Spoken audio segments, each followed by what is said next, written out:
नमस्कार दोस्तों, मैं दिलीप पवार हूँ, assistant professor history Shri Baldevram Mirza college Nagaur. तो ऑनलाइन क्लासेस के अंतर्गत आज जो अपन को टॉपिक करना है वो है ऐतिहासिक साक्ष्य। और ऐतिहासिक साक्ष्य के अंतर्गत भी जो पुरातात्विक साक्ष्य हैं उस पर अपन आज चर्चा करेंगे। इतिहास के दो प्रकार के साक्ष्य होते हैं। एक होते हैं पुरातात्विक साक्ष्य जिसको अपन कहते हैं आर्कियोलॉजिकल सोर्सेस, और दूसरे होते हैं लिखित साक्ष्य यानी कि साहित्यिक साक्ष्य जिनको अपन कहते हैं लिटरेरी सोर्सेस। तो इन दो प्रकार के सोर्सेस का उपयोग करके इतिहासकार इतिहास को लिखता है। तो ऐतिहासिक साक्ष्यों के अंतर्गत जो पुरातात्विक साक्ष्य हैं उनसे अपना क्या अभिप्राय है। पुरातात्विक साक्ष्य मतलब आर्कियोलॉजिकल सोर्सेस, इसके अंतर्गत कोई भी ऐतिहासिक वस्तु जो फिजिकल फॉर्म में है। फिजिकल फॉर्म का मतलब ये है कि जिसका कोई भौतिक स्वरूप है और वो हमें कोई ऐतिहासिक जानकारी प्रदान करती है, तो उसे हम ऐतिहासिक स्रोत कहते हैं। अनेक प्रकार के उदाहरण हैं, जैसे अगर अपन सिक्कों के बारे में बात करें, सिक्का एक प्रकार की वस्तु है, it's an object which also provides us some sort of information. वो हमें किसी प्रकार की जानकारी भी देती है, तो ये एक पुरातात्विक साक्ष्य है। उसी प्रकार से अपन भवन के बारे में बात करते हैं, मूर्ति के बारे में बात करते हैं, तो यह सारे के सारे साक्ष्य जिनका जो फिजिकल फॉर्म है, फिजिकल स्वरूप है, वो सारे के सारे पुरातात्विक साक्ष्य के अंतर्गत आएंगे। अब अपन थोड़ा सा और आगे बढ़ते हैं और जो पुरातात्विक साक्ष्य हैं उसके महत्व के बारे में चर्चा करते हैं। पुरातात्विक साक्ष्य के एडवांटेजेस कौन कौन से हैं। तो जो सबसे पहला एडवांटेज ये है कि पुरातात्विक साक्ष्य के माध्यम से हमें भौतिक उस समय के तात्कालीन समाज, तात्कालीन युग के भौतिक स्वरूप की जानकारी मिलती है। भौतिक स्वरूप कह सकते हैं या फिर जो भौतिक संस्कृति है उसके बारे में भी हमें जानकारी मिलती है, जिसको इंग्लिश में कहा जाता है material culture. So we get accustomed to the material culture of the period because of the archaeological sources. तो सबसे पहला महत्व ये हो गया भौतिक संस्कृति। भौतिक संस्कृति में सारी की सारी चीज़ें आ जाएंगी। उस समय के भवन किस प्रकार के थे, उस समय के सिक्के किस प्रकार के थे, उस समय के जो भौतिक स्वरूप है वो किस प्रकार के थे, शहर किस प्रकार के थे, बाजार किस प्रकार के थे। तो culture is a very very wide term. जो संस्कृति है ये बहुत ही व्यापक शब्द है। तो हमें भौतिक संस्कृति के बारे में जानकारी मिल गई। दूसरा ये है we also come to know about settlement layout. Settlement क्या होता है? सेटलमेंट है बस्ती। जो उस समय का जो शहर है, जो बस्ती है, बस्ती का आकार क्या था, बस्ती का प्रकार क्या था, क्या वह बस्ती मार्केट बाजार के आसपास विकसित हुई या फिर किसी नदी के किनारे वह बस्ती विकसित हुई, उसका आकार क्या है, कितनी बड़ी बस्ती है, कितनी छोटी बस्ती है। जैसे मोहनजोदड़ो एक बहुत ही बड़ा शहर था, बहुत ही व्यापक शहर था, तो बस्ती के आकार के बारे में हमें जानकारी मिलती है मोहनजोदड़ो के अंतर्गत। तो इसी प्रकार से सेटलमेंट का जो लेआउट है उसके बारे में हमें संपूर्ण जानकारी मिलती है। फिर और इसका क्या महत्व है या इसके क्या एडवांटेजेस हैं पुरातात्विक साक्ष्य के। जो मृद भांड है, मृद भांड को अपन इंग्लिश में क्या कहते हैं, पॉटरी। तो उस समय का पॉटरी कल्चर किस प्रकार का था, मृद भांड की संस्कृति किस प्रकार की थी। मृद भांड के अंतर्गत उस समय बनाए हुए मिट्टी के अनेक प्रकार की जो वस्तुएं थी वो आती हैं, जैसे मटके आते हैं। उस समय पॉट्स किस प्रकार के थे, अलग अलग शेप और आकार के जो पॉट्स उस समय बनाए गए उसको हम मृद भांड कहते हैं।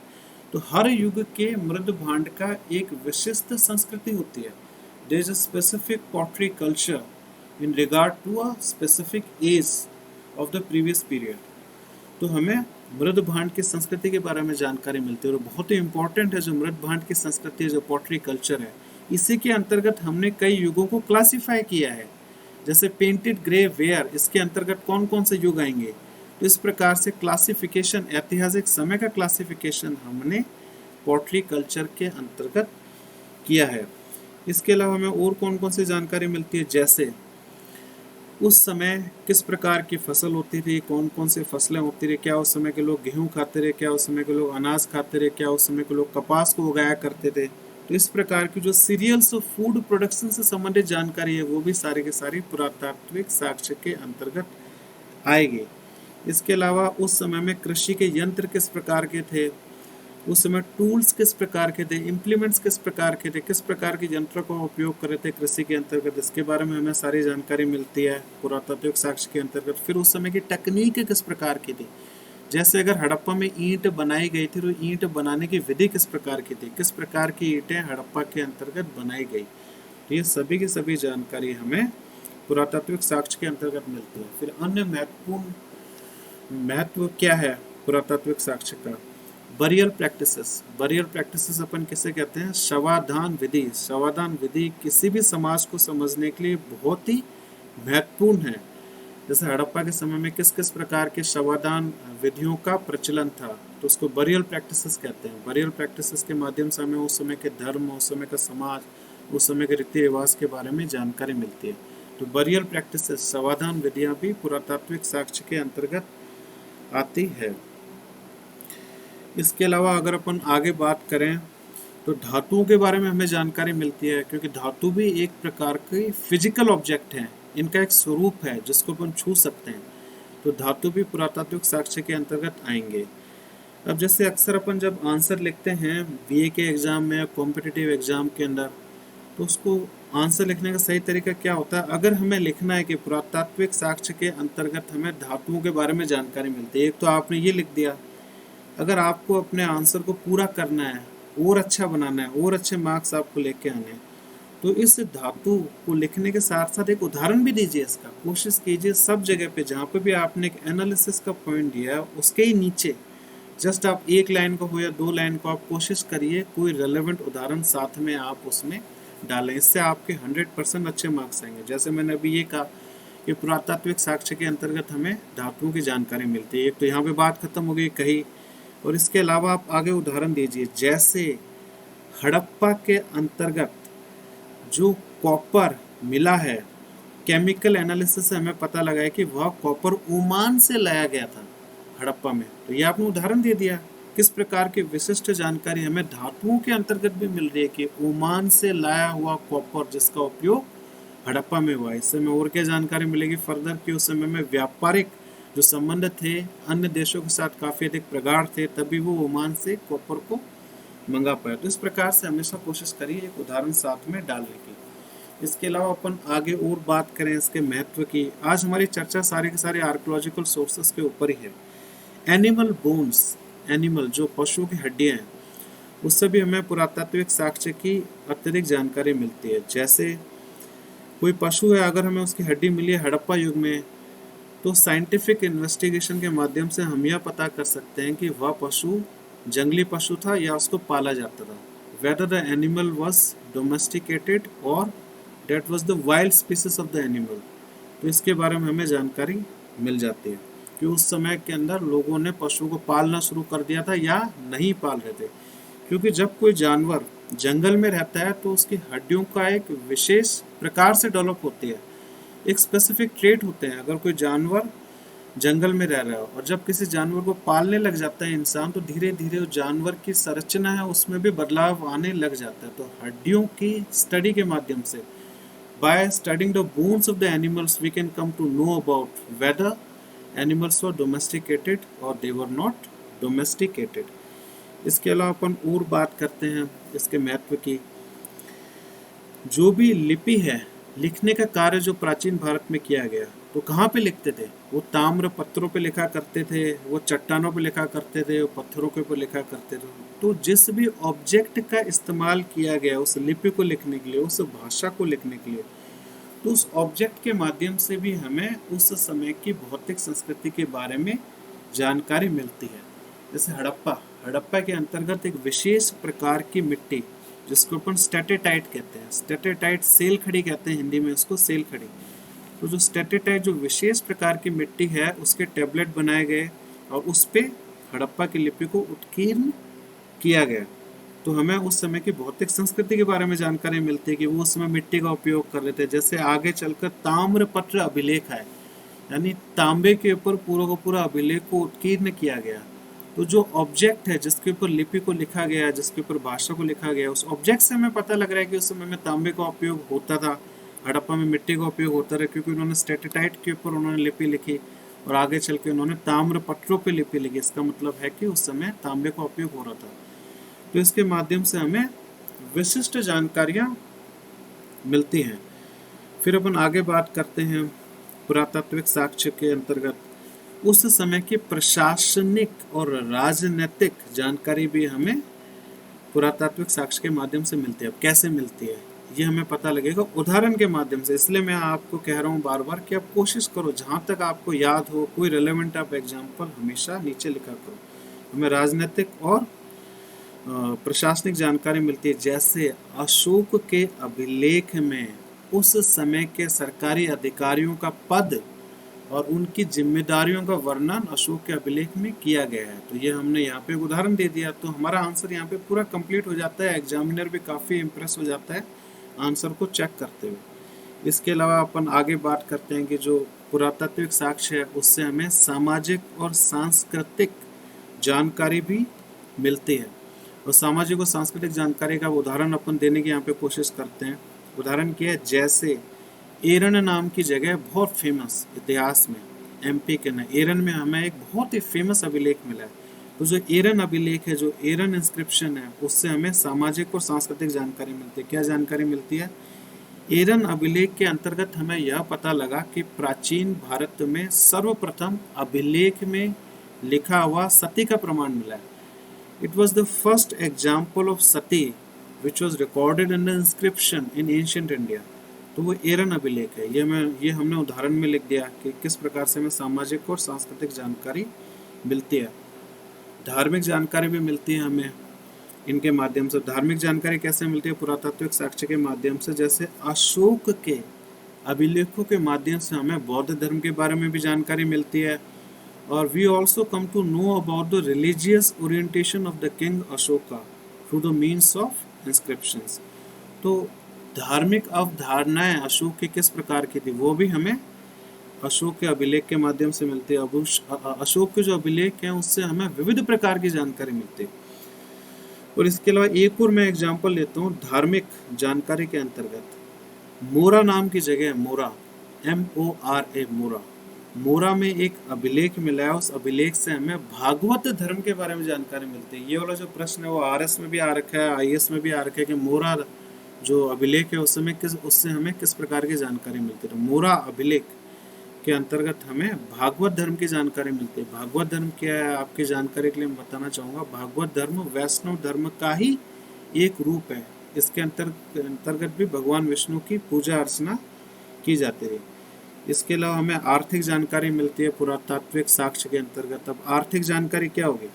उदाहरण अपन देते हैं, कहने से पार नहीं पड़ेगी कि आर्थिक जानकारी मिलती है, वो सभी लिख देंगे। आप उदाहरण लिखो कि आर्थिक जानकारी के अंतर्गत उदाहरण यह है कि लुम्बिनी के अंदर एक अभिलेख मिला है अशोक का। लुम्बिनी कहाँ पे? लुम्बिनी नेपाल के अंदर है। लुम्बिनी अभिलेख के अंतर्गत हमें यह जानकारी मिलती है कि अशोक ने लुम्बिनी का भ्रमण किया, नेपाल में राजा अशोक ने। और उसके बाद उस समय के अंदर जो बौद्ध निवासी वहाँ रहा करते रहे, उनकी सहूलियत के लिए वहाँ पे लैंड टैक्स को कम कर दिया गया। जो भूमि करता उसको अशोक ने कम कर दिया और उसका रिकॉर्डेड डिस्क्रिप्शन हमें लुम्बिनी अभिलेख में मिलता है। उस समय अर्थव्यवस्था के बारे में जानकारी मिल रही है क्योंकि टैक्सेशन के बारे में बात हो रही है, कर व्यवस्था के बारे में बात हो रही है कि उसने करों को कम करके लोगों को राहत प्रदान की। और क्यों उसने राहत प्रदान की? क्योंकि लुम्बिनी जो शहर है वह बौद्ध धर्म से संबंधित है और अशोक बौद्ध धर्म का उपासक था। इसके अलावा हमें जन कल्याणकारी नीतियों के बारे में भी जानकारी मिलती है अभिलेखों से। जैसे जो अशोक के अभिलेख हैं वो भरे पड़े हैं कि उसने किस प्रकार से जन कल्याणकारी नीति को अंजाम दिया। उदाहरण के लिए उसने अनेक प्रकार के पेड़ उगाया सड़क के दोनों और उसने कई सारे कुएं खुदवाए ताकि लोग रास्ते में प्यास से नहीं मरे। तो जो वेलफेयर के जो मेजर्स है, जो जन कल्याण के जो कार्य किए गए उसके बारे में भी हमें कंप्लीट जानकारी मिलती है। इसके अलावा हमें युद्धों के बारे में भी जानकारी मिलती है पुरातात्विक साक्ष्य के माध्यम से। जैसे अभिलेख है अशोक का 13th मेजर रॉक एडिक्ट, 13वां मेजर रॉक एडिक्ट, जो 13वां अभिलेख है अशोक का दीर्घ अभिलेख है, उसके अंतर्गत हमें युद्ध की जानकारी मिलती है। कौन से बहुत ही फेमस युद्ध के बारे में जानकारी मिलती है? अशोक मौर्य साम्राज्य और कलिंग के बीच में जो युद्ध हुआ था, जो भीषण युद्ध हुआ था, उसके बारे में हमें जानकारी 13th मेजर रॉक एडिक्ट से मिलती है। ये हमने उदाहरण दे दिया। तो हमें युद्ध के बारे में भी जानकारी मिलती है। फिर और क्या महत्व है पुरातात्विक साक्ष्य का, कि हमें जो भी साम्राज्य उस समय रहा है उसकी सीमाओं के बारे में जानकारी मिलती है। जैसे जो अशोक के, बार बार अशोक के अभिलेख का जिक्र आएगा कि खूब सारी इसमें इंफॉर्मेशन है। अशोक के अभिलेख अशोक के प्रांत में, अशोक के साम्राज्य में कहाँ कहाँ पे दूर दूर तक मिले हैं, तो उससे हमें उनकी सीमाओं का ज्ञान हो जाता है। जैसे नेपाल में मिले हैं, कांधार में मिले हैं, अफगानिस्तान में मिले हैं, दक्षिण भारत तक अशोक के अभिलेख हमें मिले हैं, तो उनके साम्राज्य के विस्तार के बारे में हमें पूर्ण जानकारी मिल जाती है। ये हमने सारी की सारी पॉजिटिव चीज़ों के बारे में बात की है कि जो आर्कोलॉजिकल सोर्सेज हैं उनके पॉजिटिव फीचर्स कौन कौन से, वो अपन थोड़ा सा नज़र डाल लेते हैं कि आर्कोलॉजिकल सोर्सेज हैं उसके नकारात्मक पहलू कौन कौन से, नेगेटिव फीचर्स कौन कौन से। नंबर 1, ये जो अभिलेख हैं उनको अक्सर एक स्थान से किसी दूसरे स्थान पर ले जाया गया है बाद में, तो इससे क्या होता है, इतिहासकार के मन में कन्फ्यूजन आता है कि किस प्रकार से वो इतिहास की रचना करे जब उसकी एग्जैक्ट लोकेशन ही नहीं पता लग सके। जैसे आपको मैं उदाहरण देता हूँ, कई बार एग्जाम में भी ये क्वेश्चन आ रखा है कि फिरोज शाह तुगलक ने हरियाणा में एक अभिलेख था, टोपरा अभिलेख, उस टोपरा अभिलेख को वहाँ से हटवा के फिरोज शाह तुगलक दिल्ली लेके आ गया। तो इतिहासकार के लिए तो कन्फ्यूजन का विषय है ना कि वो जो अभिलेख है वो किस जगह पे ओरिजिनली था। हो सकता है इतिहासकार उसको दिल्ली में ही मान ले कि ओरिजिनली यहीं पे था, तो वो इन्फॉर्मेशन गलत था। तो इस प्रकार से often these inscriptions were relocated to new places and it created a lot of confusion among historians. It made the historical writing exercise a difficult one. और इसके बाद दूसरा बहुत ही अच्छा मैं आपको इसका नकारात्मक पहलू बताता हूँ। जैसे जो लिखित स्रोत होते हैं उसका सबसे नकारात्मक पहलू क्या है कि जो भी किताब लिखी गई, जैसे किसी राजा के बारे में कोई भी किताब या टेक्स्ट को लिखा गया उसमें राजा की तारीफ ही तारीफ की है, जिससे अपन कहते हैं प्रशस्ति। तो अधिकतर जो साहित्यिक स्रोत हैं वो प्रशस्ति के फॉर्म में है। अगर समुद्रगुप्त के बारे में कुछ लिखा है तो उसकी प्रशंसा की गई है। तो जो प्रशस्ति का दोष है वह लिखित स्रोत में हमेशा से रहा है, लेकिन पुरातात्विक साक्ष्य में भी यह दोष आ जाता है। अब कैसे आता है, जैसे अपन उदाहरण के लिए कहते हैं समुद्रगुप्त का जो फेमस अभिलेख है, जो प्रयाग अभिलेख है जिसका निर्माण हरिसेन ने किया है, तो वह भी एक प्रकार की प्रशस्ति ही है। यानी जो प्रशस्ति के जो नकारात्मक पहलू वो लिखित साक्ष्य में भी आ गए और पुरातात्विक साक्ष्य के अंतर्गत भी आ गए। तो जो प्रयाग प्रशस्ति है उसमें समुद्रगुप्त की पूरी तारीफ ही तारीफ की है और उसका नकारात्मक पहलू कुछ भी नहीं बताया गया, केवल उसकी तारीफ ही तारीफ की है, जिसको अपन प्रशस्ति कहते हैं। तो कहने का मतलब ये है कि जो अभिलेख भी है वह भी अंततः लिखित साक्ष्य की तरह ही कार्य करने लग जाते हैं। अभिलेख है वह भी किसको प्रतिबिंबित करते हैं, जिसने भी इस अभिलेख का निर्माण किया है, जो भी इस अभिलेख का रचनाकार है उस रचनाकार की धारणाओं को अभिव्यक्त करते हैं। उस रचनाकार के जो बायसेस हैं, जो प्रेजुडाइसेस उसके माइंड के अंदर हैं, उसको अभिव्यक्त करते हैं। तो एग्जैक्ट हिस्ट्री बताने के बजाय जो अभिलेख हैं, तो जिसने उस अभिलेख की रचना की उसके विचारों से हमें अभिव्यक्त करा देते हैं।